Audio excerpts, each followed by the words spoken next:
Գյորջյան Կասկադ 60 ամիս փուլային վճարում բազմաթիվ առավելություններ։ Ձեզ միանշանակ մնացա, շնորհակալություն, մեծարգո նախագահ, արգելի գործընկերներ, սիրելի քաղաքացիական պայմանագրի եւ արգելի ընդդիմության ներկայացուցիչներ, ես ուզում եմ խոսքը սկսեմ ձեզ կոչ անելով, որպեսզի բոլորով միասին ողջունենք ծափահարություններով Հայաստան խմբակցության պատգամավոր, նույնիսկ խմբակցության քարտուղար Արծվիկ Մինասյանին, քանի որ պարոն Մինասյանը Հայաստան խմբակցության միակ պատգամավորն է, որը համաձայնել է ինձ հետ մեկը մեկի դեմ բանավեճի գալ։ Ես ողջունում եմ պարոն Մինասյանի քաջությունը եւ պնդում եմ, որ դա առանձնահատուկ մի բան է ու վստահ եմ, որ վաղը ազատության եթերում մեր բանավեճը շատ լավ կստացվի։ Ինչևէ, բայց միջև այդ կանդրադառնամ մի քանի ուրիշ բաների, որոնց ասաց պարոն Մինասյանը այստեղից, ասում է ինչու են քաղաքացիական պայմանագրի հետ առնչվող գործիչներին ձերբակալում մի տեսակ ուրիշ ձև, քան օրինակ Վարդանիկին։ Ինչի Վարդանիկին ձերբակալելու համար գնում են ավելի շատ թվով մարդիկ, դիմակավորված մարդիկ եւ այլն եւ այլն։ Ես օրինակ պատկերացնում եմ, թե ինչ կարա անցնի ուժային համակարգի կոնկրետ ղեկավարի մտքով, երբ որ ինքը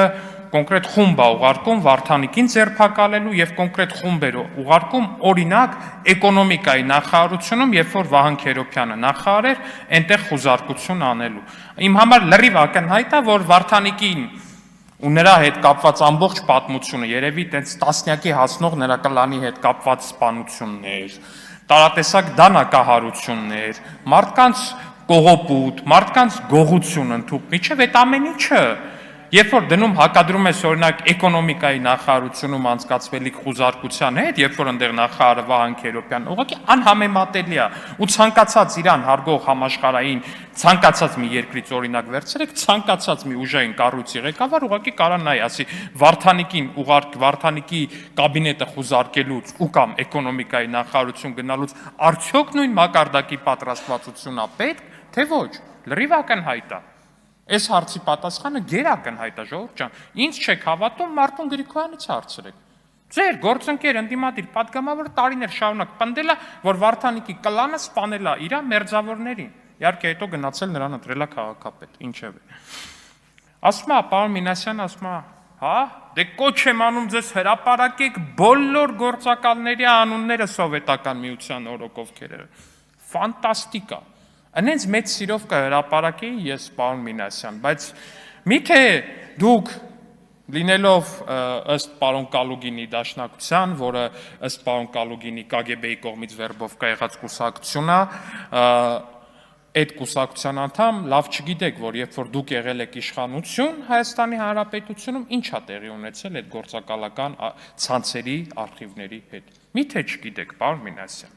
Իրոք հիմա ուզում եք մեզ համոզեք, որ Ռոբերտ Քոչյանը ու Դաշնակցությունը Հայաստանում եղել են իշխանություն ու KGB-ի գործակալների արխիվները սիրուն փոխանցել են Սերժ Սարգսյանին, իսկ Սերժ Սարգսյանն էլ, որը էլի մամուլում տարածված տեղեկատվության համաձայն էլի եղել է KGB-ի գործակալ Նարիմանով Մականունով, այդ KGB-ի գործակալների արխիվները այսպես սիրուն առոք-փառոք փոխանցել է մեզ։ Թողել եթե դաժե մեզ էլ փոխանցել, միթե ձեզ թվում է, որ մեր շարքերը ներդրված Արթուր Վանեցյանը այդ բոլոր արխիվները սենց սիրուն բերելու է, հեսա ասի, այ գիտեք ինչ կա, վերցրեք ու ուսումնասիրեք ու ծանոթացեք, թե ովքեր են KGB-ի գործակալները։ Ես ձեր մասին ավելի լավ կարծիքի եմ, հարգելի ընկերներ։ Ինչևէ մի հետաքրքիր միտք էլ արտահայտեց պարոն Արծվիկ Մինասյանը, ասում է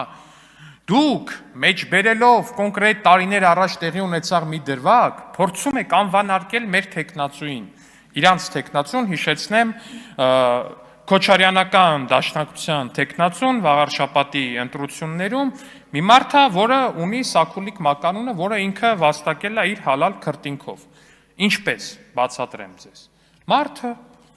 Տարոն Մարկարյանի տեխնացուական ատոնախոսության պաշտպանության ժամանակ կանգնել է, ասենց պատ է կանգնել կենթանի, վիրավորելով, անպատվելով, խայթելով լրագրողներին չի թույլ տվել, որ նրանք մտնեն նկարանեն։ Իրան ոչ մի բան չարած լրագրողներին, երբ որ ներսում ինչ-որ տենց Բան չէր էլի, ինչ որ վատ բան չէր, ինչ որ ինտիմ բան չէր տեղի ունեցողը, ինչ որ չգիտեմ, անձնական բան չէր, ատենախոսության պաշտպանություն էր։ Այդ մարդուն օգտագործել են որպես կենթանի վահան։ Հետո քոչայանական դաշնակցությունը այլ ավելի լավ բան չի գտել անելու, այլ ավելի լավ տեխնացու չի գտել վաղար շաբաթի, հասկանում եք, վաղար շաբաթ, որտեղ գտնվում է մայր աթոռը։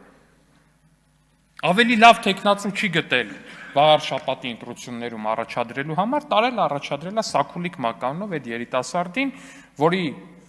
միակ ֆունկցիան միջև այդ եղել է Տարոն Մարգարյանի հանրապետական այլ գործիչների համար տենց լրագրողների մուտք փակել, բացելը, էս անելը, այն անելը, պատկանել։ Պարոն Մինասյան ասում է, դուք որ այդ ասում եք, այդ նշանակում է, որ դուք վախենում եք ու տեսել եք, որ բարձր վարկանիշ ունի։ Պարոն Մինասյան, ախպոր պես էլի։ Անկեղծ էլի։ Միակ տեղը, որտեղ որ դաշնակցությունը իր դեմքով մասնակցել է ընտրություններին, ես եթե չեմ սխալվում 2021-ից ի վեր, դա եղել է Իջևանի ընտրությունները։ Ու Իջևանի ընտրություններից հետո դաշնակցությունը կարծեմ մեկը մեկի դեմ էին կնդեղելի 80-20 եղավ հարաբերակցությունը ձայների։ Այդ 20-ն էլ եղավ այն դեպքում, որ տենց միակ ընդդիմադիր ուժն էի ուղղակի, երևի տենց մարդիկ չեն կարող չկողմնորոշված բան, տենց մարդիկ են եղել, ուղղակի դա են վերցրել։ 80-20, էտա ձեր վարկանիշը մեծ հաշվով։ Մի 5-6 անգամ ավելի պակաս։ Բայց մտածել, որ վաղար շաբաթի պես համայնքում կարող է ինչ որ մի տեխնացու, որի ականունը Սաքուլիկ է, ունենալ լուրջ վարկանիշ, որ մարդը կարող է վաղար շաբաթում վեր կենա, ասի, այո, ես ուզում եմ, որ իմ վաղար շաբաթ համայնքի ղեկավարը լինի Սաքուլիկը, ու ես գնալու եմ նրան քվեթամ, դա կներեք լուրջ չի։ Հետո էլ պարոն Մինասյանը ասում է, ինչի եք վիրավորական էպիտետներ եւ մնացած օգտագործում։ Պարոն Մինասյան, ախր դուք ձեր առաջադրած տեխնացուների, այս ամբիոնից ձեր գոված ու սենց ֆորատված տեխնացուների բառապաշարը լսել եք։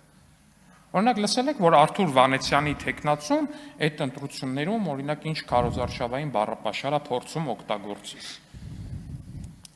Չգիտեմ, այնտեղ Արթուր Վանեցյանին բնորոշող ինչքան տենց փողոցային բառ կա, փորձում է այդ բառերը մեզ բան անի։ Օրինակ վերջերս բաներ արել։ Ինչ որ բառեր է օգտագործել, որոնք այս ամբիոնից չեմ էլ ուզում ասեմ, բայց եթե Արթուր Վանեցյանը իրանց այդ խոսույթը չզսպի, այդ բառերը Արթուր Վանեցյանի ճակատին կարելի է դաջել, օրինակ, տենց սիրուն դաջել Արթուր Վանեցյանի ճակատին։ Մի շարք այլ բառերի հետ։ Կամ ասում է բառապաշարը եւ այլն եւ այլն։ Դուք Իշխան Սաղաթելյանի հարցազրույցները լսել եք, ասենք։ Իշխան Սաղաթելյանի հարցազրույցները։ Չէ, ոչ մեկ չի լսում իր հարցազրույցները, պարոն Ալեքսանյան, իզուր։ Դե մենակ ես ինքը գիտի, որ իրանք չեն լսում, գիտի, որ ինքը մտածում է, որ մենք կարող է լսած լինենք, դրա համար այս դալիք չի մտնում Իշխան Սաղաթելյանը։ Որ լսեք այդ ելույթները չեք ունենա, ժողովուրդ ջան, ասենք սկսած ցուցական դերանուններից։ Այդ սրանք դրանքով այդ որ խոսում է, այդ սրանքն ու դրանքը մի օր համապատասխան ձևի իրան ցույց ենք տալու իհարկե, բայց այդ ի՞նչ ձև է։ Հետո կգաք ստեղ Վարդանիկին Վարդանիկ եք ասում, ինչպիսի անարգանք ոնց կարելի է տենց խոսալ։ Հա ձեր կուսակցության ղեկավարն է, ասենք։ Ձեր բոլորի ղեկավարն է կուսակցական առնվազն Իշխան Սաղաթելյանը, չէ՞ ճիշտ եմ հիշում։ Իհարկե դա ձեզ մեծ պատիվ չի բերում, բայց ինչև է։ Մի խոսքով, հա, վերջում մոռացա ասեմ, իմացա, որ տիկին Մարիա Զախարովան, ՌԴԱԳՆ խոսնակը, խոսել է Գյումրու ձերբակալված քաղաքապետ Վարդանիկի մասին, ասել է, որ իրանք հետևում են գործընթացին, դե բնական է, որ տիկին Զախարովան ու Ռուսաստանի մի շարք այլ գործիչներ կհետևեն Հայաստանի Հանրապետությունում տեղի ունեցող դատաքրյա իրավական պրոցեսներին, վստահաբար Ռուսաստանում հետևելու ոչ մի դատաքրյա իրավական հետաքրքիր պրոցես չկա, Ռուսաստանում առհասարակ քաղաքականության հետ կապված քրեական գործեր չեն լինում, դատավարություններ չեն լինում կամ եղածներն էլ բնականաբար չափազանց անհետաքրքիր են տիկին Զախարովայի համար եւ տիկին Զախարովան ստիպված է իր հետաքրքրությունը բավարարել Հայաստանում տեղի ունեցող նմանատիպ գործերով, որոնք իհարկե էլի սարերի ու ձորերի տարբերությունն են Ռուսաստանում տեղի ունեցողների նկատմամբ, բայց վերջերս պարոն Ռուբինյանի հետ իդեպ մի հետաքրքիր մտքի էինք եկել, այօրինակ հարգելի ընդդիմություն դուք, որ հանդես եք գալիս մի Հայաստանը միութենական պետություն մտցնելու բանով։ Ինչի մի օր չեք գալիս ու այս ամբիոնից չեք խնդրում, որ ձեզ հետ վերաբերվեն այնպես, ինչպես միութենական պետությունը վերաբերվում են ընդդիմադիր գործիչների հետ։ Հեսա դուք ելույթներ ունեք, ես խնդրում եմ, որ դուք գաք այստեղ ու խնդրեք, ասեք, հարգելի իշխանություն, վերաբերվեք մեզ այնպես, ինչպես վերաբերվում են միութենական պետությունում ընդդիմադիրների հետ։ Ես կարծում եմ, որ այդ պահանջը կլինի արդար, որ այդ պահանջը կլինի շատ արդարացված։ Այ օրինակ հեռու չգնանք, որպես ձեր ոգեշնչող երկիր, օրինակ Բելարուսի ընդդիմադիր լիդերների հետ ոնց են վերաբերվում, խնդրեք, որ ձեզ հետ վերաբերվեն այդպես, օրինակ։